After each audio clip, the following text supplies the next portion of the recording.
The Dave Hooker Show. A presentation of Off the Hook Sports. Objective insight, expertise, top guests. Available on YouTube, Apple, Spotify, and the Off the Hook Sports app. Download now for free. Also available on offthehooksports.com. I compute and obey. Now to Dave Hooker. A Football Friday with Fred White, former Tennessee safety and broadcast superstar, joins us. A former Vol.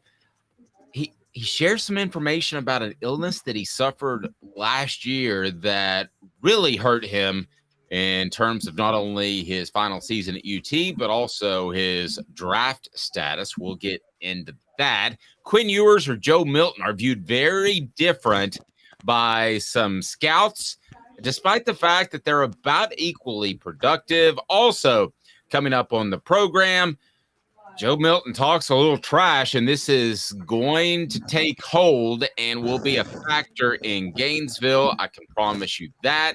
Tennessee football, will they be a top 30 program of the college football playoff era after this season? We've got a lot going on, and there is potential for the Saudis to invest in college football. What would that do to your fandom? Hello, Caleb Calhoun. How are you, sir?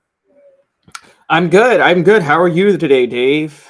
I'm fantastic. I don't know which day it is because the 4th, and I came back from vacation, but I'm slowly figuring it out. I think it's Friday. Is it Friday? It's Friday, and we are doing better than Britney Spears, who apparently got slapped by Victor Wembanyama's security yesterday in Vegas. I saw that. That was very bizarre. Maybe today's tough question should be, what athlete would you like to get slapped by your security personnel? Instead, let's go in this direction. It is time for today's tough question, and it's brought to you by Andy Mason of AndyMasonRealEstate.com. Today's tough question. Take a side. Take a stand. The Dave Hooker Show. A presentation of offthehooksports.com. All right, we like to give away stuff, and then gave away a shirt yesterday. We're going to give away another shirt today. If you can tell me who should be the Vols cover athlete, because in a little bit, I'm going to tell you who represents Tennessee at SEC Media Days, not next week, but the week after. But Kobe Bryant, the late Kobe Bryant, was named the cover athlete for NBA 2K24. So if there was a UT college football game, which there's not even a college football game for some reason, they can't figure that out. But if there was one for the University of Tennessee headed into the season, who should be on the cover? Who should be on the Vols cover of, let's call it, Tennessee Football 2K? There you go, Caleb. So I'm going to save my answer till the end. Whoever nails it wins a Off the Hook Sports t-shirt. So we love to give those away. Caleb, who do you think should be on the front before we get into that admission of a serious illness that affected Trey Flowers' career?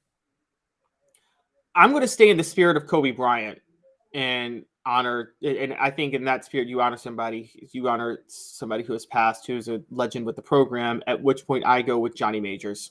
Guy played for Tennessee, came home to Tennessee after winning a national title when the program was in shambles to rebuild it. Yeah, he didn't win a national title as a head coach, but I still think you can't get more Tennessee than Johnny Majors. All right.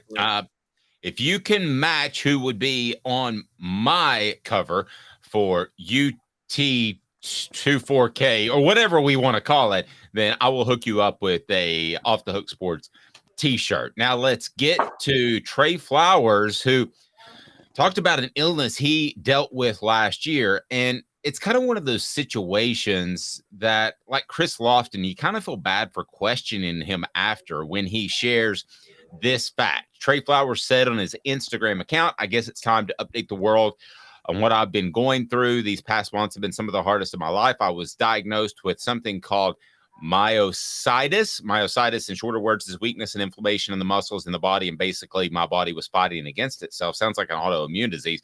This disease attacked my body so fast, I didn't understand why I was feeling The way I played my last football season, not even knowing I was dealing with. I knew something wasn't right because I didn't feel like the player I know I am, but I continued to push through. It took months just to figure out what was going on. I had zero answers. The good news, he states, after I found out what was going on, I started my treatment ASAP. During my treatment, which I started back in February, I was unable to do any extraneous workouts, no senior bowls, no pro day. Good news is I was recently cleared to start working out again. I know God has the last say. So my head high, and I'll forever stand on 10. So you were one of the ones, Caleb, that I thought was the most optimistic and positive about Trey Flowers in particular. And you said he probably covers up for a lot of mistakes. So kudos to you for pointing that out when it was easy just to say, oh, the defensive backs are terrible. That was the easy way to say it. My heart breaks for the young man because it's such an important season, much like Chris Lofton, who played with testicular cancer in his final year. And everybody wondered what was wrong with Chris Lofton, that's just not Chris. And then we figured out when he shared the information of the cancer diagnosis that occurred during his senior season. So what's your take on this Trey Flowers situation? Since you've been high on him, it makes me wonder if you think that in a year or two, he might be a solid NFL player after he's been healthy for a while. Your thoughts, Taylor? Yeah, I think this is just bad break after bad break for Trey Flowers with his career. I got to be honest. For those of you who don't know, Trey Flowers, by all accounts, would have been a 4-star very clearly and flirted with the 5-star when he was being recruited. But he had committed to play baseball first. And because he didn't take part in a lot of the rivals camps and things like that in his junior year, by the time he was ready to fully focus on football, it held back his star ratings. And Dave, you know this covering recruiting. You don't take part in those camps. That really hurts your ratings when you're trying to get noticed by a lot of people. Absolutely. It can be the difference between 4 scholarship offers and 14, 15, 16 scholarship offers. I'll give you an example. This was shared to me in confidence, but there is a former Tennessee player whose son has been told by Notre Dame and Michigan, because he is in East Tennessee, he's been told that if Tennessee offers, then we'll immediately offer. So maybe a little bit of a stretch, but I say that to say sometimes one team can cause 8 different offers to come. And there's no question in my mind that if Trey Flowers had been in those workouts, he would have gotten that one offer that could lead to 6 or 8. No question. You're absolutely right about how recruiting works in those summer workouts. Yeah. Yeah. And so he took 1 year longer than he should have to decide to play football, which he should have the right to do. It's crazy that kids shouldn't have the right to be able to, should have to make that commitment before they're ready. But he commits to football, goes to Tennessee because Jeremy Pruitt, great evaluator of talent, scouts him as a 3-star, immediately steps in as a starting safety. Second year on an interception as the full-time starter, his second year breaks his leg on an interception against Mississippi State. Comes back, gets his body back into shape, is, I thought, very good in 2021, struggled in 2020 as he was getting back. And then last year, with Alontae Taylor gone, is having to cover for so many deficiencies in the secondary. I still thought had NFL potential. And then we realized this story where he was playing with myositis. Now I'm like, wow, if he didn't have this, he could have been way better, because if I'm seeing it, other scouts are seeing it. Other scouts are seeing that he's covering for so many other deficiencies despite how bad the defense is. I know that much. And I'd been wondering why he didn't at least didn't warrant a look at Pro Day, at the Combine, or at any of these Senior Bowl things or whatever. And now we're seeing why, because he couldn't. And it's just it's just the worst timing with him. I feel so awful for him, but I'm so glad this is out there. I'm so glad that he's able to continue his workout and playing career now. I think there's a spot for Trey Flowers on some roster. I was always a huge fan of him last year, and I still think Tennessee's going to miss him this year. Okay, so I want to ask you that. You do think that there's a spot on the roster. Can he be a starter? First, I want to tell you about AndyMasonRealEstate.com. Best service, best prices in the biz. AndyMasonRealEstate.com. Over 40 years of combined experience in his office. He's phenomenal. Getting ready to make a real estate move. AndyMasonRealEstate.com is where I will go. So, Trey Flowers, let me ask you this. Will he be a starter, or will he be roster, starter, Pro Bowl, All Pro? 4 levels. Roster. I don't see starter, Pro Bowl, or All Pro, but I do see a roster guy. I see a roster guy. If he's 100% healthy, I'm not going to rule out starter. Now, he has to fall in the right situation like everybody does, but I won't rule it out.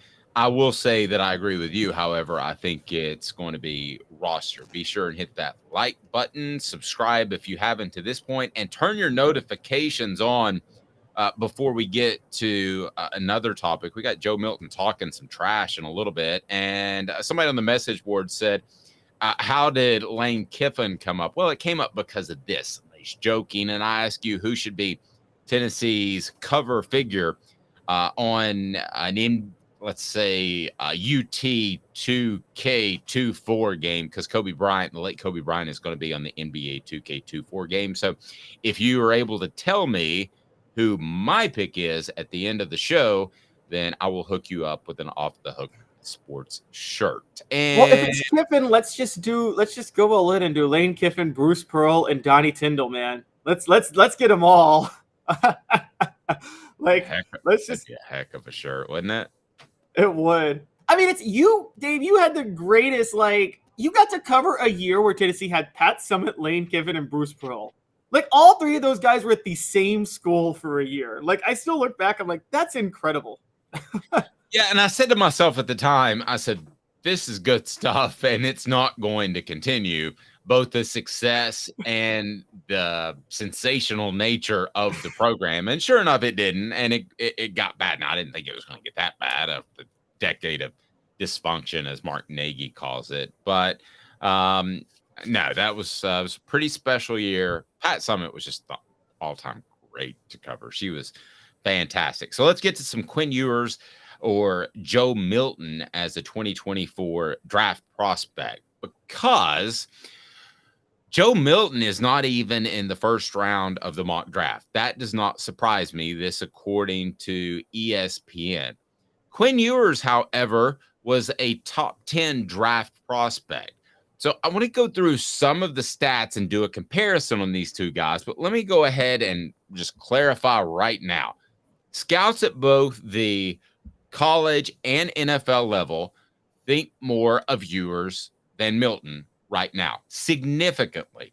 Ewers got a perfect ranking in 247 Sports prospect ranking. Joe Milton was just a 3-star. Now, both have transferred. I don't think that's held against Joe Milton. I don't think that's even a factor anymore. You used to hold that against people in the draft process. But before we get into some of their college production and what they've actually done, which is pretty similar, let me get your thoughts on comparing Quinn Ewers and Joe Milton. Ewers, of course, of Texas.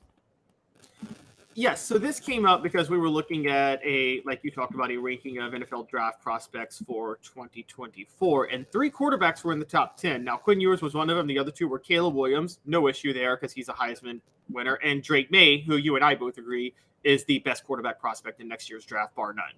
Mm-hmm. Now, the thing that bothers me is Quinn Ewers in the top 10 at number 10, and Joe Milton not even in the first round, when I think back to last year, and Anthony Richardson got hyped up to a top 5 pick. And what is Anthony Richardson? What is the standard for a top 5, top 10 pick here?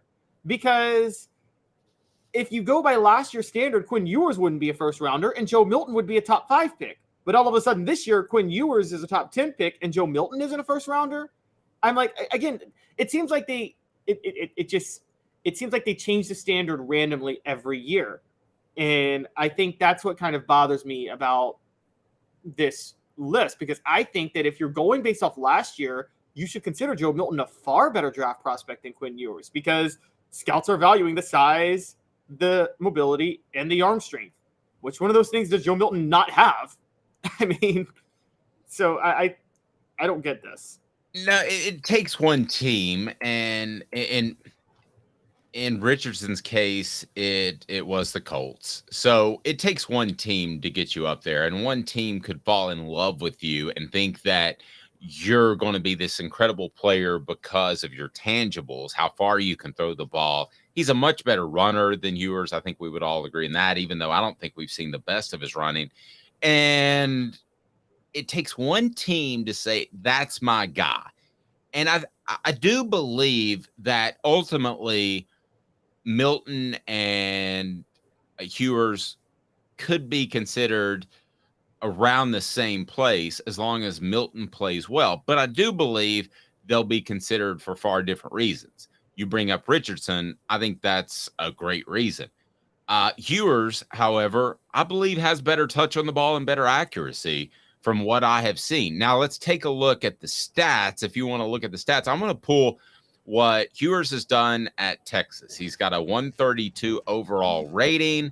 I think he played 2 snaps for Ohio State, but 58% completion percentage, yards per attempt, 7.4, 15 touchdowns, and 6 interceptions. So I'm going to pull what Joe Milton has just done at Tennessee. So I'm not going to get into the Michigan stuff, but he completed about 59% of his passes, 9.3 yards per attempt. Also, as far as touchdowns to interceptions, 12 touchdowns, hadn't thrown an interception at Tennessee yet, and has a 165 rating. So if you want to go by stats, it just makes your argument that much stronger. He's 30 plus points better in a quarterback rating than Quinn Ewers. So when I first saw this, when we had our 3:45 production meeting this morning, I thought, well, Ewers seems like a more solid prospect. But when you really look at the numbers, I don't think that's necessarily the case. I wonder if some people still think about that Ole Miss crazy play where he jumped out of bounds with no time left. That still sticks in my head, guys. I'll be honest with you. I've been called a Joe Milton hater. I'm not. I hope nothing but the best for the young man. But that's the kind of mistake that still stands out. And I think he panicked just being thrown into the situation the last drive, which I'm not saying that's a good sign, because you don't want your quarterback should always be ready. But clearly Joe Milton wasn't ready to go in the game at that moment, and I think he panicked a little bit. I think he panicked a lot a bit.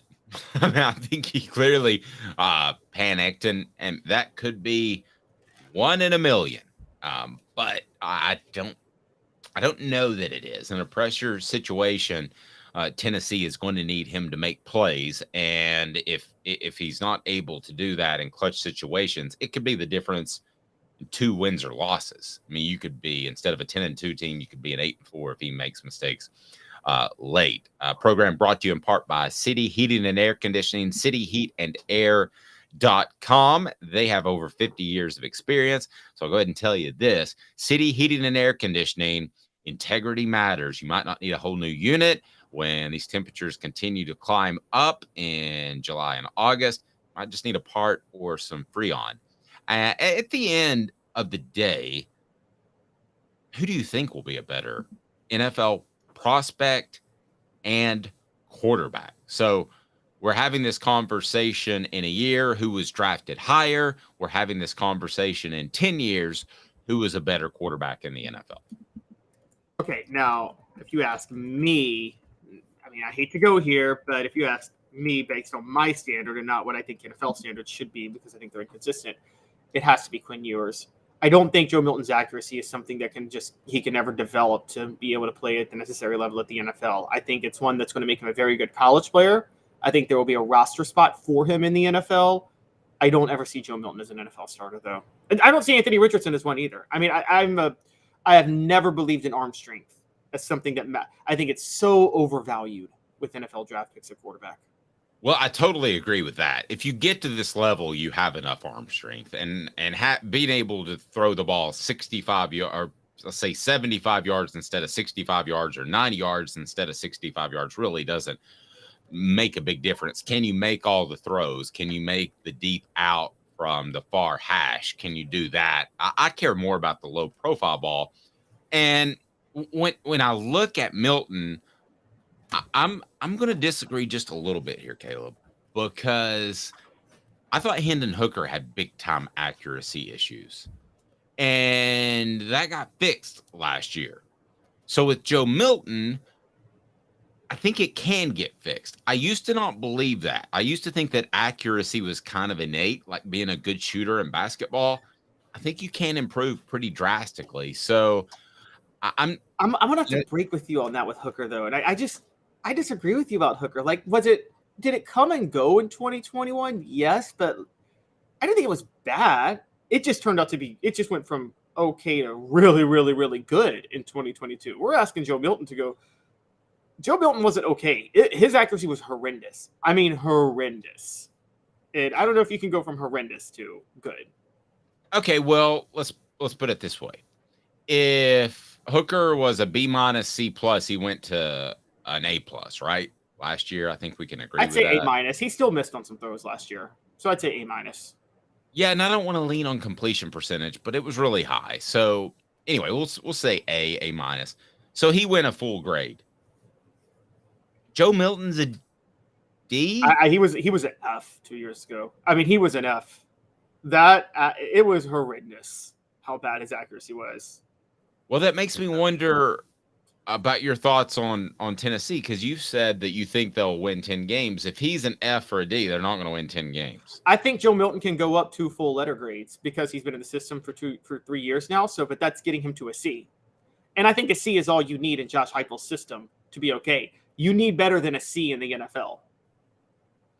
Pretty good point. I like that. I like all of that. At the end of the day, I got to see some games. I'll tell you at the end of September who I think is the better NFL prospect. But right now, I would say Ewers. I think that could change. I'm leaving the door open slightly, taking the, I guess, easy way out. But I'm not 100% sure.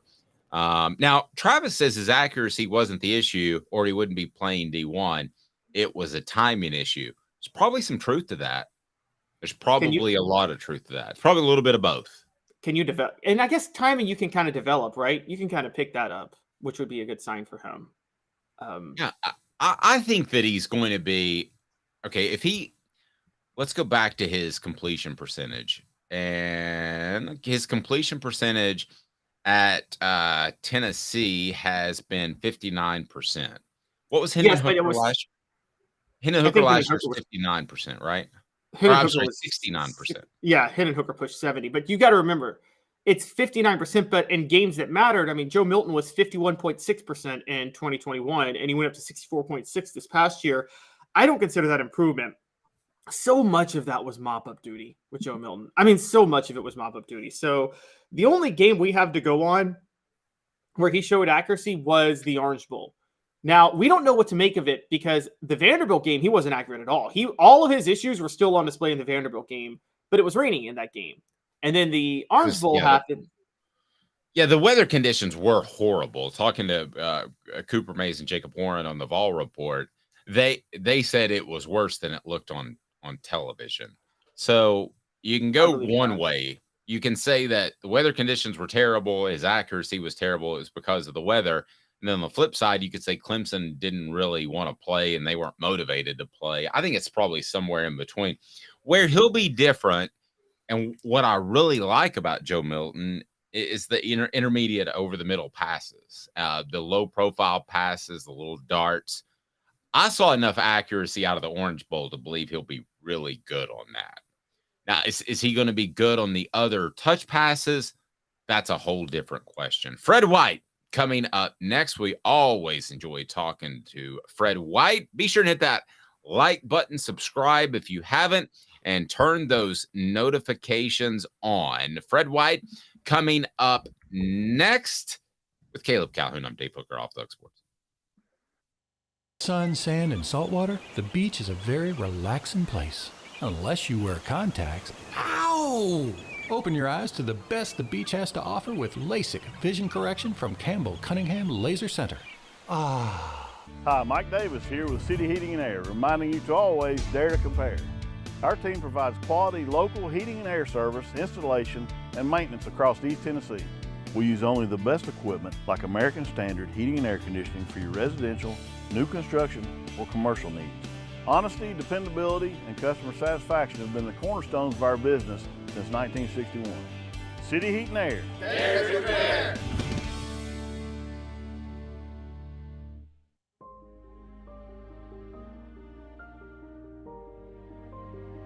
Our family has been creating one-of-a-kind pieces of jewelry in West Knoxville since 1986. Each piece is a combination of unique processes that bring your idea to life. Every day in our shop, a truly special item with a story all its own is being manufactured in our facility, bringing the history and family sentiment into a whole new generation of life. We're grateful that you chose us to be Knoxville's best jeweler, a title that we value and respect. Because to me, being a jeweler and owning a jewelry store are not the same thing. I'm Rick Terry, I'm a jeweler, and we want to be your jeweler. Kingston Pike and Campbell Station Road in the heart of Farragut, and downtown on Gay Street right next to the Tennessee Theater. When you want a hard cider that's easy to enjoy, one that's crafted to perfection, you need Tennessee Cider Company. Some say it's the signature cider of the South. Others say it's the cure to your craving. They all say you'll savor every sip. With a selection of ciders free to sample, all it takes is one taste. Visit tncidercompany.com for more information, as well as to shop our ciders and merchandise online. Thirsty yet? Doors open at 10 a.m. Who's this guy? Hello, who is it? The Dave Hooker Show, Who? a presentation of Off the Hook Sports, What? YouTube, Apple, Spotify, and the free Off the Hook Sports app. Back to Dave Hooker. Candidates for the UT2K24 game, because the late Kobe Bryant is going to be on front of the NBA 2K24 game. Travis says it's Joe Milton. Travis says it's General Nealon. Now, this is just for 1 year, guys. And if you're able to pick who I select, and I'll share that at the end of the show, I'm going to hook you up with an Off the Hook Sports t-shirt. I said hook you up. That's sounded really corny. Oh, no, it's terrible. All right. So, by the way, my daughter shared something with me. She goes, I stole one of your lines, because everybody always asks when I say my name. They say, Booker? No, Hooker, just like the working women. That's what I say. And she stole that. And it sounds so much funnier coming from a teenage girl, if you think about it. Oh my gosh. Oh my gosh. As a 40-something-year-old dude. So we got to share dinner last night and talk about that. I thought that was pretty funny. Again, tell me who should be on the cover of this year's Tennessee football game, if there was one. And thank you, Jeremy, for saying best Tennessee podcast, Go Big Orange. We're so excited for the football season. We'll have daily guests lined up, some big names. We already have Josh Ward on Thursdays, Fred White on Fridays. So please turn your notifications on now. Be a part of what I think is going to be a special season for Tennessee football, and hopefully a special season for us as well. We'll be at SEC Media Days, not next week, but the week after. I have been told by 3 people I completely trust, and I wrote a column about it, about who Tennessee will take to SEC Media Days. And it's going to be Omari Thomas, Joe Milton, and Jacob Warren. So those are going to be the 3, and they're going to be at SEC Media Days. And the reason I bring that up is because I want to ask Caleb Calhoun. I'm going to give you 5 picks. Who should be on the cover of UT2K24, which is hard to say. Who pick 5 figures that, and see, I'll tell you if you get one of them that I think should be on the cover, I'm not going to give you a T-shirt, but you can have one anyway. Pick 5 guys, and I'll tell you if you pick my guy, because I think mine's going to be surprising. One of the hostesses that Lane Kiffin hired. No, I'm kidding. That's right. All of the hostesses. Give all Brittany of a call. them. Let's give Brittany a call. See what Brittany's up to. Okay, so here's the real question, David. You have to make this clear. Is this a game coming out one time, or is it going to be coming out every year? Is this going to be a yearly game? It's be every year. It's be every year. Every year. Yeah. Okay. So think this year. I think based off Travis and Tom's picks, I don't think I did a great job of explaining it. But is yeah, this this the is the inaugural game? Is this the inaugural game, or are we to assume that this game has been coming out every year? This has been coming out. Okay. All right. So we can't make this not the inaugural game. If it's the inaugural game, like Travis said, it's General Neyland. No question. But Yes. I'm pretending that last year it was Hendon Hooker, and the year before that it was gosh knows who, Jeremy Pruitt. Okay, well, if you're doing it for this year, then I think it's very clearly. I'm thinking of the players that we know are going to be like players on the team. So I'm going Jacob Warren, Cooper Mays, Amari Thomas. Funny enough, like we know those 3 are starting. I would add in. Okay, let's see, Jalen McCullough. That's 4. I'm at 4, and Okay. Tyler Barron. So your 5 are Barron, McCullough, Milton, Mays, Warren. No, Barron, McCullough, Mays, Warren, and Thomas. No Milton, because he might lose his starting job. Okay. You didn't pick my guy. How about that? How difficult does this get? It's pretty challenging.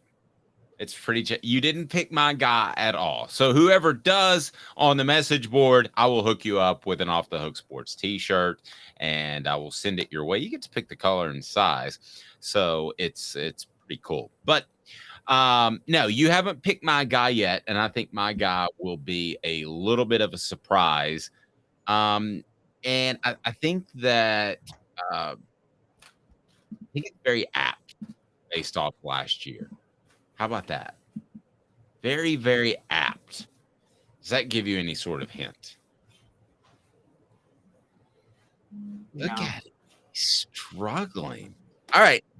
It's time for What the H? And it's brought to you by our friends at Zen Sports. Met with those guys yesterday, man. They are rolling along and doing absolutely fantastic. And the rewards they give are absolutely through the roof. Use the promo code HOOKED. I'll tell you more about it. What the H? What the? What was he thinking? Release the hounds. The Dave Hooker Show. Keep cool. A presentation of OffTheHookSports.com.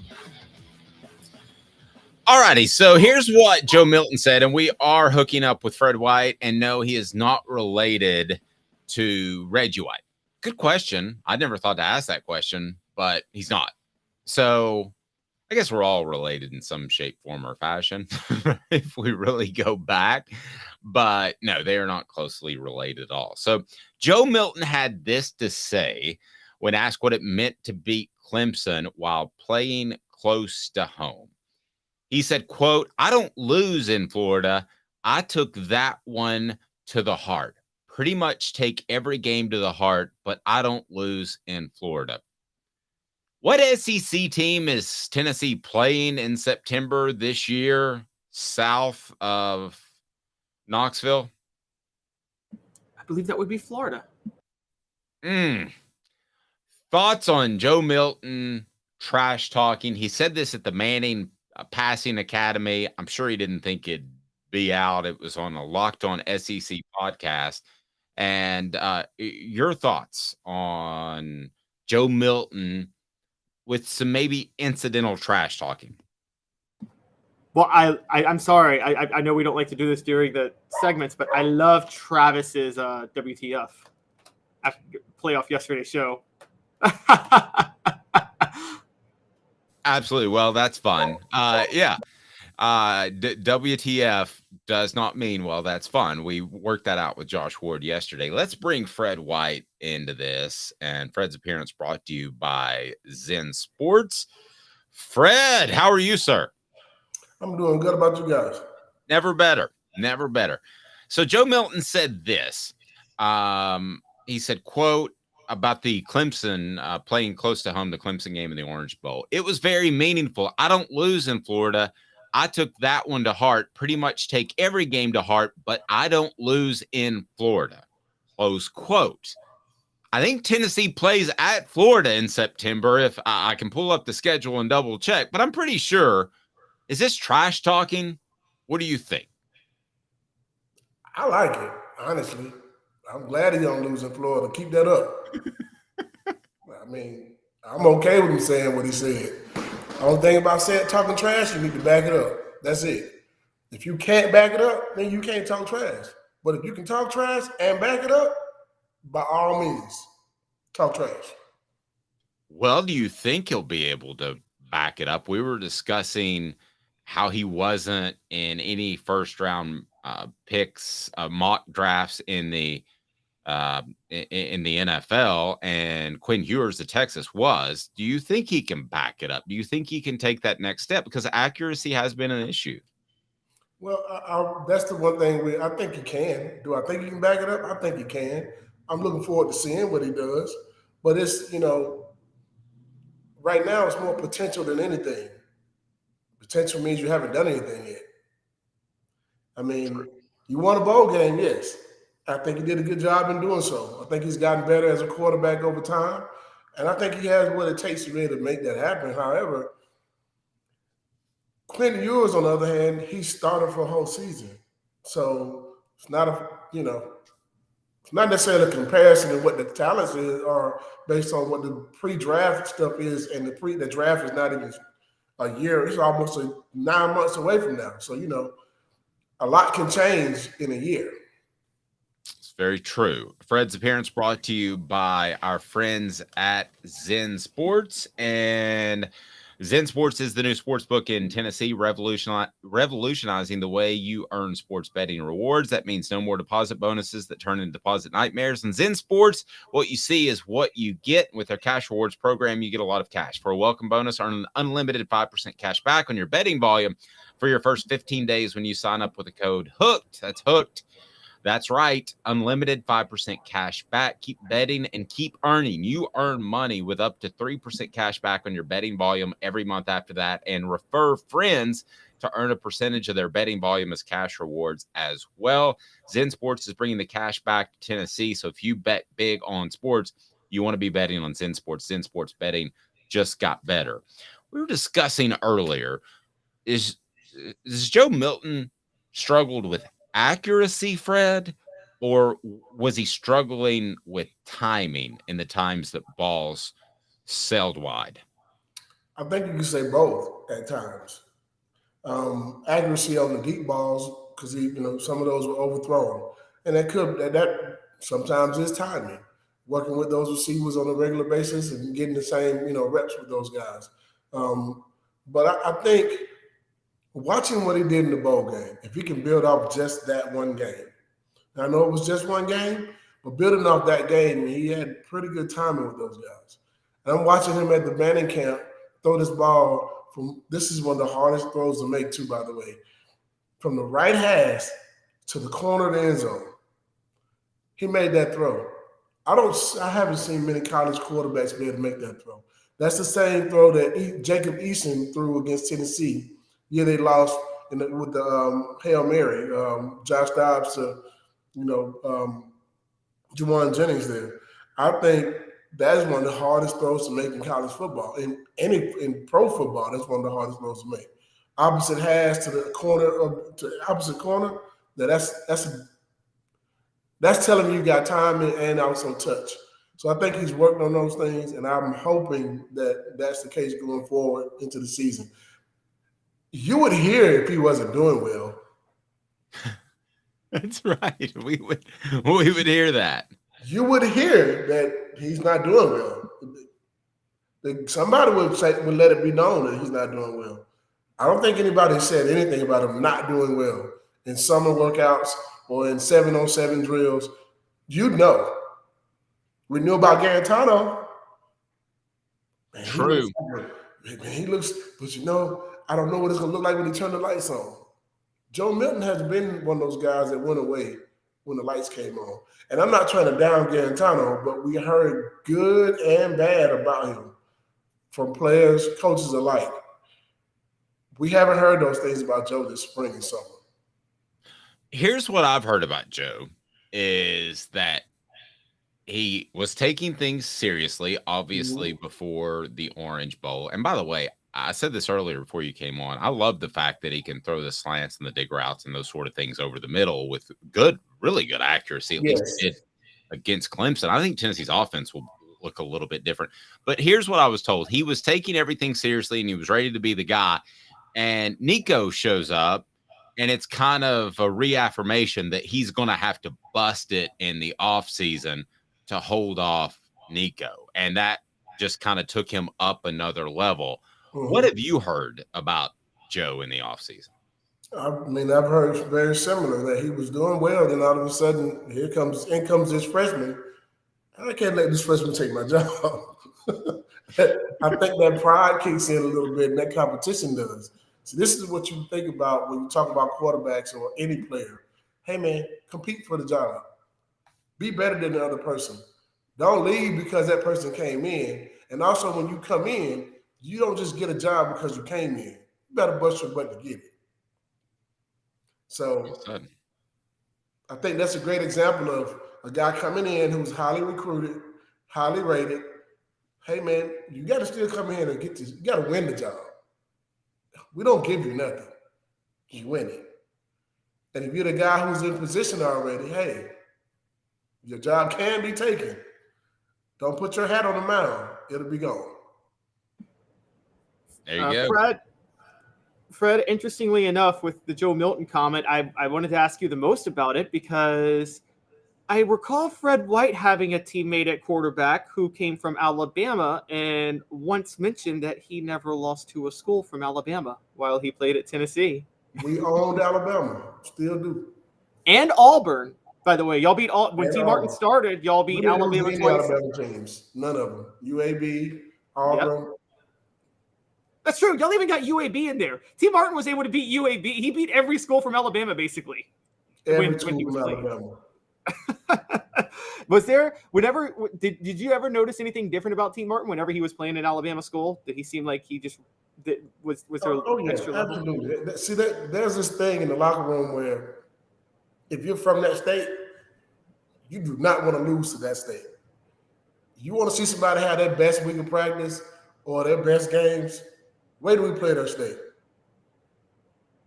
That's the game you would do anything in the world not to lose. Anything in the world not to lose. You're going to play extra hard. You're going to tackle a little bit harder. You're going to run a little faster. You're going to do everything you can. Scratch, clock. You do not want to lose to your home state. And if you're Jamal Lewis, you might have your breakout game. Yeah, but Fred, you guys got Alabama when they were down. Hey, man. You almost got tackled through the screen, man. Are you serious? You know how many first round draft picks they had on I know. They had an NFL MVP. They had some talent. They had a lot of talent. Yeah, they won a national championship in '92. So, I mean, it's not like they were bad at all. They just had coaches that like to have affairs. Other than that, they were all good. Well, when Fred White played him, they just had a coach who just wasn't. No offense to Mike DeBose, Fred, but come on. He wasn't the brightest coach in the box. Yeah, I mean, neither was Jim Donnan or Ray Goff. So, I mean, Drunken Ray Goff. I mean, but y'all shut down in '99 a future NFL MVP, and y'all just shut him down. That was the story of that '99 game at Alabama. Y'all didn't let Sean Alexander do anything on you guys. Yeah. Okay. Backstory, and I haven't heard it, but Fred's referenced it, and Caleb brought it up. So, what are your thoughts on Sean Alexander? I don't have any problem with Sean Alexander. I think Sean Alexander got a problem with me. Why is that? Well, part of my job on the team was I made it my job. I didn't anybody give me the job. I took the job on myself. I would go find out who were the top players on the team and figure out who their girlfriends or, if they had any kids or what their mama name was or whatever your name, your sister name, anything. I get all the information I could. And I found out what his girlfriend name was. Her name was Jennifer. Oh, no. And every time we played them, I made sure he knew that Jennifer was staying with me. Oh, poor Jennifer. I don't know if that worked out with the two or not, but maybe Fred was part of the reason it may not have. So did you see him after you guys played on the field? Did he bring up Jennifer? Are they still together, or do you know? Hey man, he don't even shake my hand when I see him today. You know the great part about it? That's before the WWW, when you could have easily found out his girlfriend's name. You actually had to put some work into it. I had a couple of high school classmates that went to Alabama. I called and asked the questions. Hey man, I need some information on a couple of players. Man, he got a girlfriend? What's his name? What's her name? Oh, really? Okay. Where's she from? Cool. Got it. Just a little bit of information goes a long way. That is. It's my equivalent of Dennis Rodman sending strippers to the players' hotel rooms when they were getting ready to play them the night before. You find out all the information you need from them, and then you just use it in the game. That's how you get under somebody. Wait, Dennis Rodman actually did that? Yeah, you didn't know I didn't know that. Yeah. I didn't know that. So did Eric Dickinson. Wow. Fred knows who this is, but I'm not going to say it because I was told this in confidence. But there is one legendary coach that used to reward his secondary with a pro, a lady of the night. Think my last name. Think Tennessee quarterback's last name last year, and he would serve up a pro on Wednesdays to the defensive back that graded out the highest in the game before. Would that be motivation to you, Fred? Motivation to get paid more so than that day. Yeah, you did all right with the ladies. But did y'all ever watch Dodgeball? Remember Patches O'Houlihan with Vince Vaughn? He's like, I got some hookers in the back. What do you say? My treat. That was this coach, and Fred knows who it is. Don't say who it is, Fred. But on a scale of 1 to 10, how shocking was it that it was this particular coach? It's very shocking. Shocking. He was viewed as kind of this solemn, elderly gentleman, but yeah. So that's not public info. I'm sorry I can't share that, and he's not with us. I definitely want to share that with Dave. No, I don't want to talk ill of the dead as well. Let's go ahead and get to 4 downs right now, where the topic is trash talking. 4 downs brought to you by crafttreats.com. 4 downs. 4 questions. 4 answers. The Dave Hooker Show. 4 downs. A presentation of offthehooksports.com. We're talking trash, and it's brought to you by crafttreats.com. Use the promo code offthehook. Get 20% off the various treats that they have for your pet, including the chill pills with the CBD that will help with your pet's anxiety, will help with your pet's arthritis, will help with your pet's digestive issues. Crafttreats.com. Use the promo code offthehook. We greatly appreciate it when you support our sponsors. So let's go ahead and get the first down, and Cooper Mays is the one who will bring us in on each and every down. Coop, what down is this? Coop here. First down. Thank you, Coop. So who was the best trash talker you ever played with? Me. Other than Fred. Raynold Thompson, Sean Ellis. They talked a gang of it. Yeah. We were the 3 guys on the team that everybody couldn't stop from talking. And we were going to say whatever was on our mind, and we meant everything we said. And if you ask any player that played on our team, when the next guys come up for our Celebrate 98. You asked them who the biggest trash talkers, and I guarantee you those 3 names will come up. What was we just on Celebrate 98, we just did Spencer Riley, and he is absolutely hilarious. And it's brought to you by Tennessee Cider Company. Use the promo code HAT to get some free swag. HAT.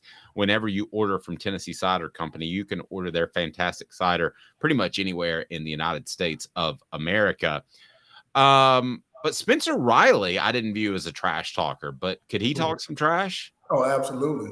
He was the only offensive lineman that actually would talk some trash. Everybody else was quiet. Cozy Coleman in a little bit, but Spencer Riley, yeah, he got it in. That's pretty awesome. So before we go to second down with this, though, so Fred, I hear a lot of trash that you guys did a lot of trash talk, that Al Wilson was so vocal, but who was the good cop to y'all's bad cops? Because, the Bulls, Michael Jordan was the bad cop and Scottie Pippen was the good cop. Did y'all have a good cop leader to Eric Westbrook was probably the guy who they always went to try to get us to stop talking. Really? Needless to say, Eric was the guy who caught a lot of the, friendly fire from his teammates when they come trying to get us to stop talking. So, he was the Scottie Pippen. He was. I'm not going to. No. He was definitely not Scottie Pippen. Nope. Yeah. No. He was more Charles Barkley than Scottie Pippen. But That's a pretty good comparison. Yeah. All right. Well, okay, so let's get to second down. Coop, second down. Cooper Mays here. Second down. Thank you, Coop. Who was, and you don't have to name him necessarily, but you can give me kind of a thumbnail sketch. Was there a player who talked a lot of trash that didn't ultimately back it up? You can tell me a player, or you can just kind of give me a thumbnail sketch. No, because if you talk trash, you had to back it up. If you couldn't back it up, we'll tell you to shut up. Okay, Brian Darden talked a lot of trash, right? He did, but that's different. That's different. He's talking trash in practice. We talk about talking trash in games, right? Oh, yeah. Either or. Yeah. There's a difference. He talked trash when he first got to school, but he didn't talk any trash after he got to school. There's a difference. Gotcha. Okay. I got a name for them. I got a name for Fred for his time when he played there. Steve Spurrier talked a lot of trash, and then y'all won 2 SEC titles. That all season he said all those things about y'all. Y'all won the SEC title the next 2 years after Steve Spurrier did that. That was the one reason why I was not able to do a lot of media back in the day. That's why Dave had to call me from my room instead of me doing it in the media room, because they did not want me to do any interviews. Because if Steve Spurrier, I did say something back one time, and that was the last time I ever did an interview until my senior year. There you go. Let's go third down, Coop. Tennessee center Cooper Mays here. Third down. Did trash talking ever actually get under your skin? Under mine? Mm-hmm. No. As a person? No. I know it's a tactic. I use it very well. Listen, you can't trash talk or trash talking. Hey, man, that's part of my game. I woke up every Friday with all the goods on everybody. So I knew what to use and how to use it in a game. So if you talk trash to me, I'm just going to go deeper. You do realize I know your mama name. You do realize I know what your daddy do for a living. You do realize I know your girlfriend name, your baby mama name. I even know your child's name. What do you know about me? I'm telling you straight facts. You're not telling me straight facts. You just trying to say something to try, get under my skin. I have done my homework. Yeah, it's one thing saying you bleepity bleep, and it's another thing saying, I can't wait to hang out with Jennifer later tonight. What down is it, Coop? All SEC center Cooper Mays here. Fourth down. All right, what's the best line you've either used or heard? Please don't cite the one that you used on a fellow reporter in the car as we were driving back from Atlanta when we were scouting Eric Berry, because that's the best trash talking line I've ever heard. I can't even bringing that up, Dave. You brought that up. There's a few of them that I can't even say on air, so I don't even remember exactly which ones. I just know that I playing against Georgia, I knew all their girlfriends. I knew every last one of their girlfriends' names. I knew every last one of their baby mama's names or babies' names. I knew their parents' names. I've been knowing these guys since I was in high school. I've been talking trash to them since I was in high school. So they got it probably worse than anybody because I knew all of them. And I talked a lot of trash. I just remember walking into Sanford Stadium that one time and basically letting them know that this is still my house. you might go to school here, you might play here, but this is my house. I built it because I beat all y'all, and y'all ain't never beat me in nothing.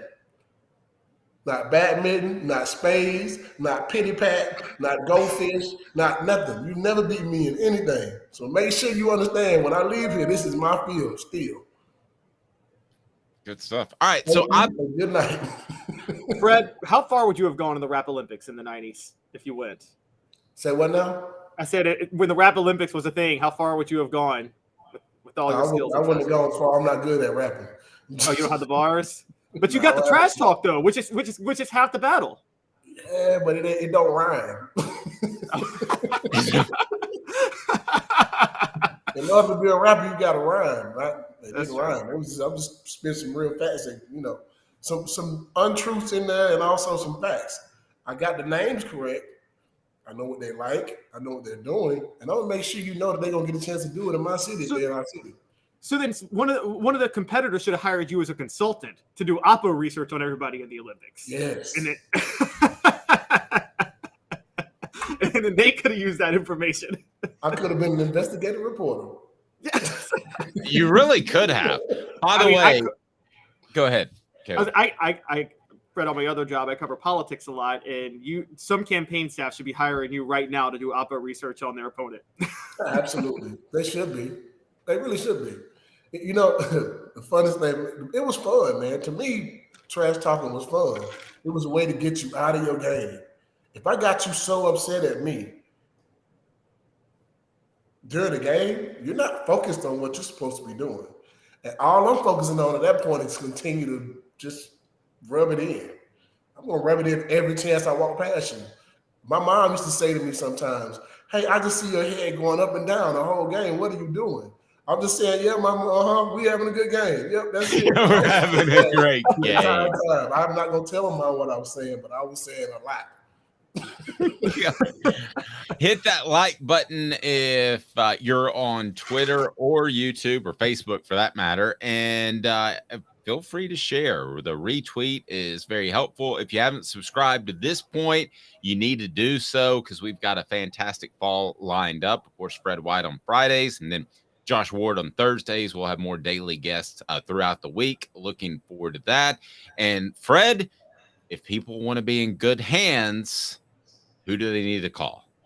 You know, they can actually look us up online at fredwhiteallstate.com. You can Google us. You can also look us up on every social media platform. The same thing, fredwhiteallstate.com or Fred White Allstate.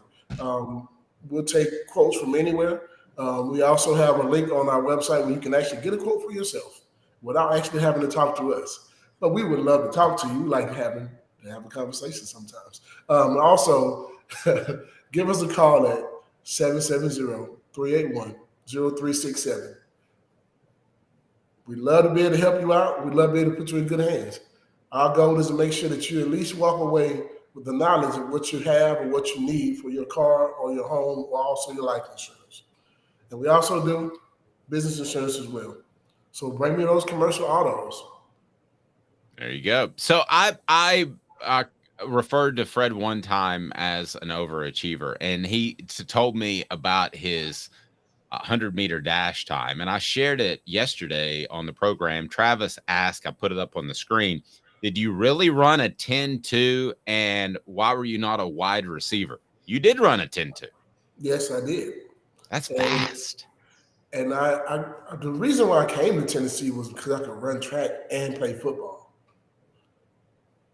There was not a school on my list that I couldn't do both. If I couldn't do both, you were off my list immediately. So I wanted to come in. My goal was to be in the 1996 Olympics, and I thought I was fast enough to be able to get close, because I'm from Georgia. I wanted to be in the 96 Olympics in Atlanta. Got to school and started lifting weights a little bit heavier than what I was used to and gained about 15 pounds immediately. Still was fast, but my fastest time was a 10-2. I ran a 10.18. It was wind aided. So, yeah. And play receiver, I saw how hard I hit. I saw how hard other guys hit. I much rather be landing lick than to take one. It's a very good point. And I want to put up this quote as well from D. Spencer was great talking about Spencer Riley. Love to celebrate 98 series GBO. And I got an email from Fred that we have a very special guest lined up for next week. If you want to tease that forward, Fred, he's one of the all-time Tennessee great receivers.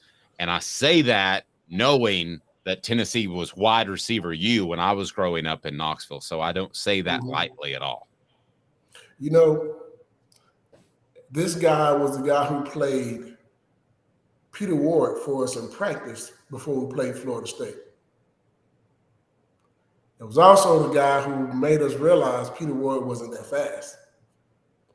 And it's Dante Stallworth because Dante was faster. He ran a 4.1840 for the Scouts when they came to UT. I watched that with my own eyes. The lowest time, the highest time they had for him was a 4.21 on that run. And I watched that with my own 2 eyes. It looked like a 4.18.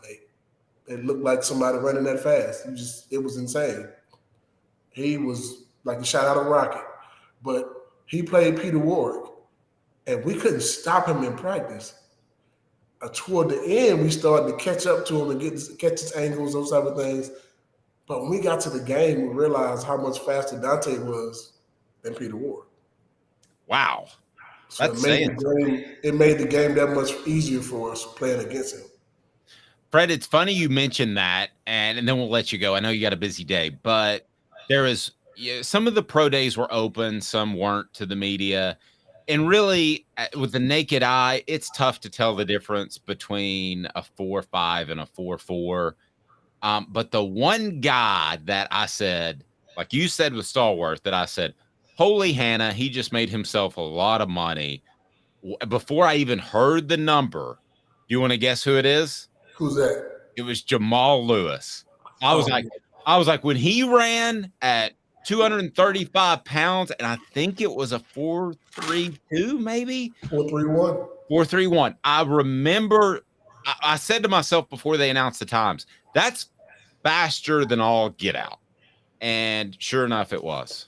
You know what? And we told Jamal after he ran it, hey man, go put on your stuff and leave.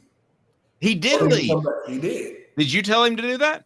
We all did. Put your stuff on and leave. Go home. He did immediately leave the field. His family was there on an upper deck in the workout facility. They cheered, and he did, man. He just walked right out. Yeah. Like you ran a 4.31 and you're a 235-pound running back. Hey, man, leave. Bye.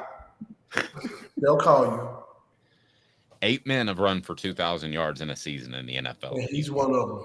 Still crazy to think that Peyton Manning and Jamal Lewis were in the same backfield for a college team. Like, that's a dream backfield for an NFL team. And they were a backfield for a college team. And that's the thing that we tell people all the time. Like, man, we were before our time. Our group was before our time. You had 3 great running backs on the same high school, on the same college football team. Offensive lineman, one of the best quarterbacks that ever played football. I mean, how much luckier can you get as a player, to be on a team like that? Pretty good football team. Google Fred White All-State, and Fred will take care of you. And we love having him on a Football Friday with Fred. Fred, have a fantastic weekend. We'll talk to you soon, sir. And we will have Dante Stallworth, which we're recording on Tuesday night, so that'll drop on Wednesday. Celebrate 98, brought to you by Tennessee Cider Company, tncidercompany.com. Use the promo code HAT, and with any order, you get some free swag. And it tastes darn good too, Fred. It does. And man, if you're ever in the Gatlinburg area, you're making a trip to go to Gatlinburg, make sure you stop by. Go take a tour. I promise you you'll enjoy it. Ask for Aaron Maples, and they'll take care of you. Him and Brady.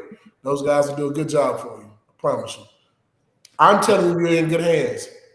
You'll be in good hands there as well. There you go. Good stuff, Fred. I appreciate it, buddy. And also Google Fred White Jennifer later, which is what I want to do. So I tried.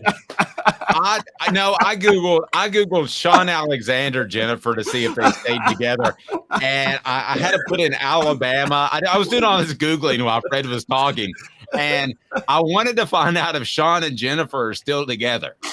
I seriously doubt it.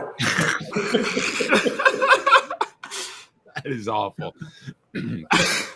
Pardon my cough as I have a bit of a cold. Fred, great stuff, buddy. I appreciate you. Off the hook. Go Vols. Fred White is fantastic. It could have been Jennifer White at some point. There's one of my favorite rappers out of Memphis. His name is Yo Gotti. He has a great song when he was in his early days coming up, where he said, and I'm gonna do the cleaned up version. So he basically says, after I get physical with your woman, I will inform you about it. Well, that's good. At least he's letting you know. At least he's letting you know, gentlemen, right? Yeah. 2 minutes, and we come back with Tennessee, not a top 30 program in the college football playoff era. Will they be after this season? And if the Saudis got involved with college football, as they have with so many other sports entities, would that affect your fandom? Because it's going to happen eventually. It's just a matter of time. Maybe by next year. 2 minutes off the hook sports. Want to own the more that owns every job? Then get to Vassy Lawn and Garden in Cleveland and get you a Toro. I'm David Vassy, here to talk to you about Toro. With a Toro Zero Turn, you'll get more out of every minute and you'll reach the finish line faster. At Vassy's, we like to say, no matter if you're mowing 3 acres a week or 11 lawns a day, homeowners and business owners alike find confidence in equipment they can trust from top to bottom. Vassy Lawn and Garden, Highway 60 North in Cleveland. Man alive, it's worth the drive.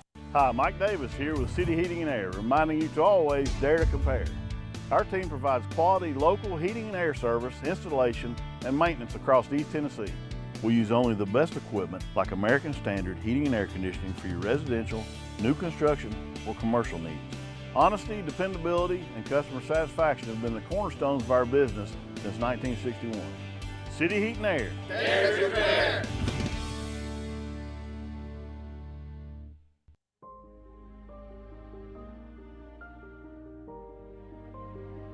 Our family has been creating one-of-a-kind pieces of jewelry in West Knoxville since 1986. Each piece is a combination of unique processes that bring your idea to life. Every day in our shop, a truly special item with a story all its own is being manufactured in our facility, bringing the history and family sentiment into a whole new generation of life.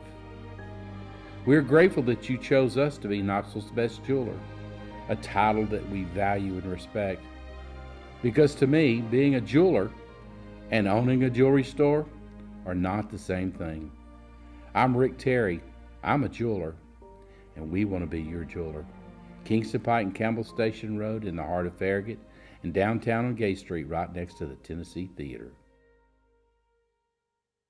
With all that sun, sand, and salt water, the beach is a very relaxing place. Unless you wear contacts. Ow! Open your eyes to the best the beach has to offer with LASIK vision correction from Campbell Cunningham Laser Center. Ah. You're listening to The Dave Hooker Show, a presentation of OffTheHookSports.com. The internet is full of pictures of each and every one of you. Available on YouTube, Apple, Spotify, and the Off the Hook Sports app. Download now for free. Is there nothing you people can't do? Also available on OffTheHookSports.com. Elias says Fred could lead the most unsettling pregame PA hype package in history. That would be pretty good. Imagine if he was doing the starting lineups. And now, Sean Alexander dating Jennifer for now. Running back Alabama. That would have been fantastic. Can you imagine that? Maybe we can get Jeff Jarnigan to do that. He's a PA guy. Probably wouldn't be the best idea for his future as a PA guy, but it would be absolutely hilarious. I didn't know about the Olympics that Fred wanted to run in. This segment the Saudis are going to get involved in college football. It's a matter of time. And we saw the Live tour come together with the PGA Tour very quickly when it seemed like they absolutely hated one another. So we're going to get to that. But first, will Tennessee be a top 25 program after this season? Top 25 in the college football playoff era. So recently, according to the Sporting News, and Bill Bender, a friend of the program who we'll have on from time to time this fall, had a scoring method to rank the best programs of the college football playoff era. As you might expect, Alabama was number 1, Clemson number 2, Ohio State number 3, Georgia number 4, Oklahoma number 5. Then I'll run down the rest. LSU, Michigan, Notre Dame, Oregon, Wisconsin in the top 10. Tennessee not in the top 30. When you go down the list, they are tied for 33rd with a bunch of other schools, including Mississippi State, Houston, Stanford, Western Michigan, Virginia, Iowa State, North Carolina, Tulane, Kansas State. Explain to me how this formula is created. And then I want to ask you the question, will Tennessee be a top 25 program in the college football era after this year? So the formula is created with, you get 10 points for a national championship. You get 5 points for a college football playoff championship appearance. You get 5 points for a college football playoff appearance. Now, to be fair, Dave, you tell me, do you think you should get more points for appearing in the title game versus just appearing in the college football playoff? Or do you think since it's 4 teams, that carries the same weight? I would give more points to those who advance further. So if I'm doing this, you get 5 points to make it if you make the college football playoff, you get, let's say, 7 points if you win your semifinal game, and you get 10 points if you win it all. Okay. So that's just me. Yeah, I think that's fair. And then, so a New Year's 6 appearance is 2 points. And then other metrics are winning percentage, consensus All-Americans, NFL draft picks, Heisman Trophy winner, and a Heisman Trophy winner is an extra point, basically. So using these formulas, Tennessee's total score was 2 with a bunch of other teams because they've just made a New Year's 6 bowl, which puts them in league with, unfortunately for them, an in-state school in Memphis, which actually was ranked ahead of Tennessee until this year, probably because of that. That's all they've got to their resume right now. Now, of course, the college football playoff came into existence when Tennessee was at its lowest point in history. I mean, they had been on the heels of 4 straight losing seasons, the only time since 1907 to 1910 that happened. And also they were entering an era with a very incompetent, who you refer to as a sociopath, head coach. Maybe. So let me ask you this. Will Tennessee be top 25 using this formula after this year college football playoff era team? No. No. Okay, why? Because they will only get 2 more points after this year. And those 2 more points will be, they're going to make another New Year's 6 bowl, so they'll get to 4 points. But that would put them at number 29 right now. They still need, they got to get to a college football playoff or win a national title. And the scoring method is going to have to change in a year anyway when the CFP goes to 12 teams. So unless they make the playoff, which even if they make the playoff, by the way, that still would put them at number 27, tied with Baylor. To get into the top 25, they actually have to win the national title this year. That's the only way they can crack the top 25. So no, they're not going to be a top 25 team after this year. That would be quite a year. 25 years later, you shouldn't have to wait 47 years for a national championship. 25 would be pretty neat. I think Tennessee is at the very worst one of the New Year's 6 bowls, and I think they've got maybe a better opportunity than you think. I'm curious of making the college football playoff, and I say that because, man, I think Alabama views Tennessee, or at least should, as a tough matchup overall. especially now that I think they're going to dial things down a little bit, play ball control. I could be dead wrong, Alabama fans, but to me, it feels a little bit like desperation in this day and age of up tempo. You're going to try to zig while other people are zagging. So it wouldn't surprise me actually if Tennessee made the college football playoff. I've got them predicted going 10-2, but at 11-1, they definitely make it. At 10-2, they could make it. So I'm not ruling them out of a college football playoff right now. The only game that I can't see Tennessee winning this year is Georgia. I could see them beating Alabama in Tuscaloosa, which sounds insane. I mean, I could see them beating both teams. I could easily see them beating Georgia too at Neyland, the second to last week of the year. We've talked a lot about Joe Milton in this show, and Josh Pate had a great talking point, Dave, the other day. You know, when he talked about dark horse Heisman contenders, you know this, Dave. The Heisman's all about moments more than anything. Like Hendon Hooker's moment was the Alabama game. What if Joe Milton's moment is the Georgia game? That's the second to last week of the season. I mean, maybe one of the reasons Tennessee's never had a Heisman winner is because their last game has always been Vanderbilt. So you're not going to get a Heisman moment in November if you're Tennessee, because who do you get your Heisman moment against? I mean, normally you play a bad schedule in November. I thought Peyton Manning had a Heisman moment against Auburn in the 97 SEC championship game between me and you, Dave. I think a lot of people turned in their ballots before that SEC title game in 97. And I think that's why Woodson won. Because there's some people that turn their votes in 3 weeks before, which I think is just absolutely insane. Yes, and also during that time, a lot of voters didn't believe you should take conference championship games into account because everybody didn't play it. Like many people may have felt it's unfair that Peyton Manning got this extra week, whereas Charles Woodson didn't have that because the Big Ten didn't have a title game that year. But so yeah, you need a November moment. Tennessee doesn't have. They have a chance now for a November moment. When you cover Tennessee, November was just a throwaway month. Honestly, it was horrible. It was all about bold predictions. And a lot of those Vanderbilt Kentucky games, Tennessee didn't play well because they didn't respect those two teams. They were far better, and Tennessee would either come out and score 35 in the first half and the game was over, or it seemed like Vanderbilt and Kentucky would hang tough and eventually Tennessee's talent would win out. There was no opportunity for a Heisman moment. Those two games, there was no opportunity to improve your standing in what is now a college football playoff, because those two games were everything to lose, nothing to win. You're supposed to win them. At the time, they'd beat them, 22, 24 years in a row, respectively. So you're just supposed to win those games. If you play flat, that ain't good.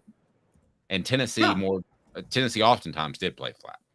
And how are you supposed to compete with that when you have, like, in 93, Charlie Ward gets to beat Florida for his last regular season game, or, you know, whoever it may be winning Heisman's during that time period. I mean, Charles Woodson gets to play Ohio State for his last regular season game. I mean, and you're stuck here playing, just hoping to get by Vanderbilt and wanting to fall out of bed and sleep through it. I mean, that's kind of the issue. So Georgia this year, the fact that Tennessee plays Georgia second to last game, Joe Milton is uniquely positioned to have a Heisman moment because Tennessee finally has a meaningful November game. And I think they can beat Georgia because we haven't seen Neyland you haven't, because what we're talking about. We've never seen Neyland in late November for a late November game that's really, really meaningful, ever. That's never happened. So it's a very, very good point that I hadn't even considered to this point. Travis says, I'm willing to bet Caleb's paperback book collection in the background that Clemson struggles to finish in the top 10 from here on. I think Clemson. They're mostly hardbacks. What are you talking about, bro? Yeah, I think that I do believe that Clemson is going to be the one program who could suffer the most moving forward in this college football playoff. But I still think they'll be pretty good and hang out there for a while. Then we'll see how much longer Dabo Swinney wants to do this thing, and we'll see what the guy's first name, Riley's brother. Garrett Riley. We'll see what he does offensively with those guys. Now, to the Saudis, certainly not a conversation that I thought I would be having a year ago. But David Ubben, who covers Tennessee for The Athletic and also is just a fantastic writer in terms of coming up with angles, coming up with ideas. He interviewed 4 unnamed athletic directors. And this is what one said. I'd say close to 50% of schools and athletic department leaders would navigate their way to yes when asked about would they take money from the Saudis, much like the Saudis have developed the Live Tour, and it's PIL is the name of the fund, but it's actually just Saudi Arabia money, and it's a lot of money. We're not talking about a few $100 million. We're talking about billions. And the PGA Tour realized that they couldn't match the money. This same source said, quote, if you'd asked me before the Live PGA Tour came together, I would have said less than 10%, meaning a chance that some school would take Saudi money. Then finishing off the quote, because even the most aggressive and thoughtful athletic directors, everyone is afraid to go first when it comes to the PIF and their involvement in American sports. And the PGA just went first. Some angles that were brought up by Josh Pate that make a lot of sense. And that is the ACC is going to be in trouble. The Pac-12, 10, whatever they end up with, 14, is in big time trouble. People don't even want to put them on TV for nothing. And I could easily see the PIL or Saudis getting involved with the ACC, but first the Pac-12. I think Pac-10, whatever they end up being. So I could see that happening. The other reason I could see that happening, and I believe will happen, to be real honest with you, is because you have a more liberal attitude out west. And I think a lot of people will say to themselves, oh, let's move on from 9/11. I mean, I've not forgiven anybody for what happened. And I realize that these people may be different people and all of that, but it still would be a factor in my mind. The Pac-12 is dying on the vine. To think that they wouldn't take money, to me, sounds a little bit crazy. So the way this could work, as Josh Pate had pointed out, you could essentially set up, now with streaming, you could set up a Pac-12 network and you're airing their games since nobody else wants to do it. Who cares if you lose money or not? You're essentially going to promote and what's called sports washing. You're going to sports wash your reputation. If you lose $100 million a year, Caleb, that's like you and me losing $5 a year. That's nothing. So I think it will happen, and I think it'll happen by next football season. That being said, how do you think that would affect people's thoughts on either that conference that they do it first with or college football as a whole? You know, here's where I think it's trickier. I actually break with you on this. I don't think the Pac-12 would not care about this, and here's why. They don't care that these Pac-12 teams don't care that much about football to begin with.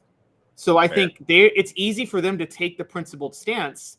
If Saudi Arabia buys my team, I'm not going to watch them. Whereas people in this, I think it'd be more likely if Saudi Arabia bought an SEC team, the SEC fan bases wouldn't go. I mean, look, you talk about liberal versus conservative. Golf is a very conservative sport.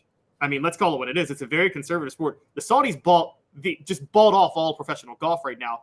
Golf fans are still going to show up. This is the peak like patriotism crew, and they've just totally let. I mean, there was a golfer just a few weeks ago that went on TV and said we need to forgive for 9/11. I mean, the nerve of someone to say that, like, I mean, you know, so it's time to move on. And then he said that, well, let me rephrase it. And it just got worse. Yeah. And it's one of those where it's always been funny because Saudi Arabia, where they've always had this weird left, if you want to do left-right dichotomy, whereas I think, two people on the left maybe too willing to get past 9/11, but also people on the right are a little more tied to oil, and Saudi Arabia is just the oil supplier of the world. So I don't know how this ends up. I mean, look, sports leagues for a long time every sports league has been letting Honduras, China, whatever oppressive regime or government you name, produce their jerseys, market them to their fans and audience, and nobody's really cared. I mean, how long has Michael Jordan been using Chinese slave labor to make his shoes? And he's the most beloved athlete of the 21st century. And it was a big deal, 20 years ago? But it's just, we've grown accustomed to it now, and it's not a big deal. It was Bryson DeChambeau who said that, quote, look toward the pathway to peace and forgiveness when talking about 9/11.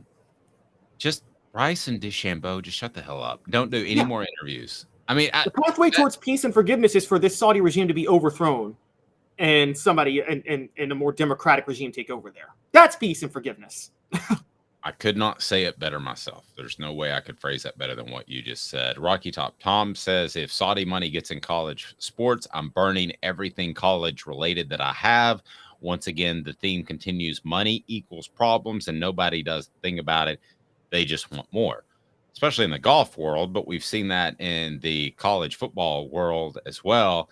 But I'm curious, guys, if it is Pac-12 and it's somewhat removed from the SEC, would you have as strong a stance? And particularly asking Tom, but you're just, if it's removed from the SEC, if it's removed from your favorite school, be it Tennessee, or we got a lot of Georgia fans, we got a lot of South Carolina fans that tune in.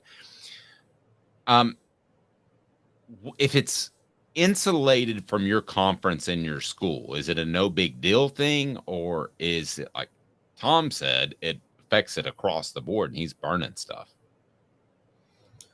I mean, look, I've had a issue. I've been screaming about the Saudi Arabian thing for 20 years, and for me personally, look, I'm going to be honest. I'm not going to not watch football, even if they buy out, even if they purchase the SEC. I would not watch it, because here's my take on it, Dave. If you got a problem with it, it's the government's job to regulate these type of things. It's the government's job to step in and say you can't do business with Saudi Arabia or China.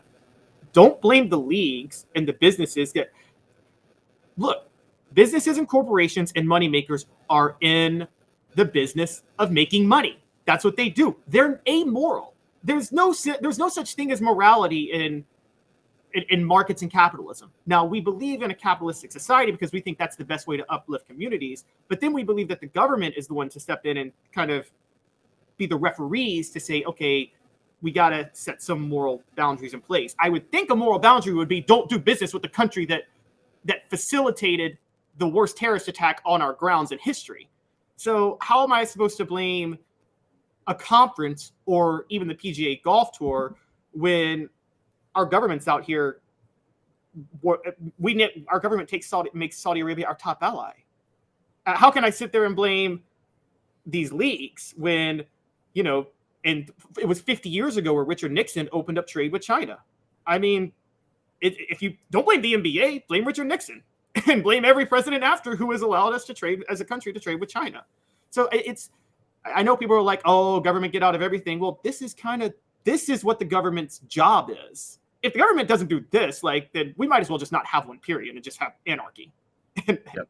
I'll tell you what to look for, and I think it'll happen fairly quickly.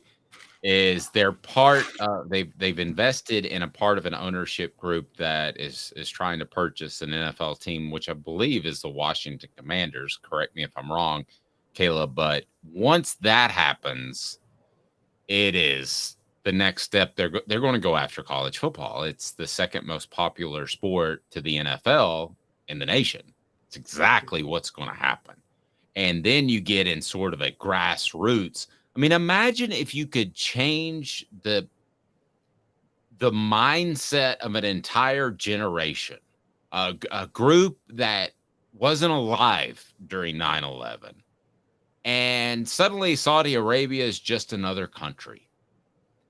And if you could do that, what better place to do it than in the time in which minds and opinions are being developed in that 18 to 22 range?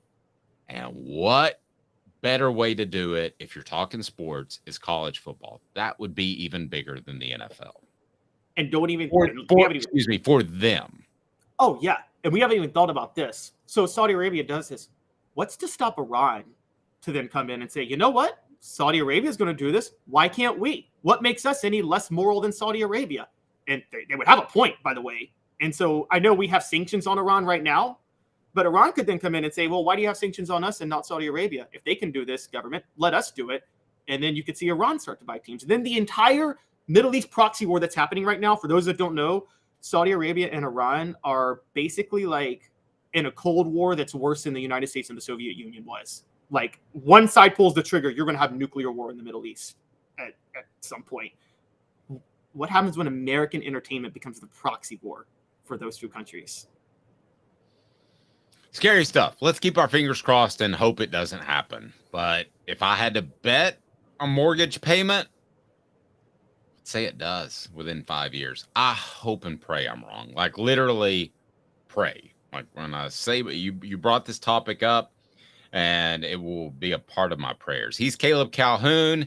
I'm Dave Hooker, praying that won't happen, praying that we'll have a fantastic show each and every weekday at 10 a.m. So I go back and who's going to win the shirt? I go back over the comments, and I told you at the beginning of the program that I've got the perfect guy for the cover of a UT 2K24. So I've got General Neyland on there. I've got Milton on there. I've got, man, I don't hate Joe Milton. Stop saying that, Travis. I've got a lot of different people on here, but I'm scrolling and scrolling. Be sure and hit likes. We appreciate that, and subscribe. If it's the first ever, it's Neyland. Totally agree. Cooper Mays got a vote. Brew McCoy got a vote. Squirrel, Brew, or Joe. Possibly Heupel.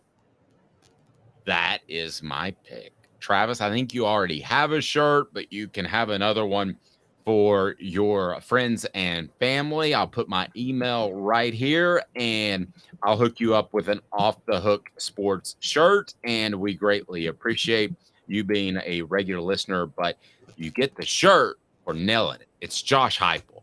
It's Josh Heupel because you're a little bit unsure of Joe Milton, and you'd love to put Joe Milton on there, but what happens if he doesn't do well? And Josh Heupel, more than any other person, was responsible for such a special season last year. Josh Heupel is on the front of my UT 2K24 game, pointing at something with a clipboard, and he's angry. And congratulations, Travis. Email me, and I'll hook you up with the shirt. We'll see you live, 10 o'clock on Monday. Have a great weekend, everyone. He's Caleb Calhoun. I'm Dave Hooker, Off the Hooks.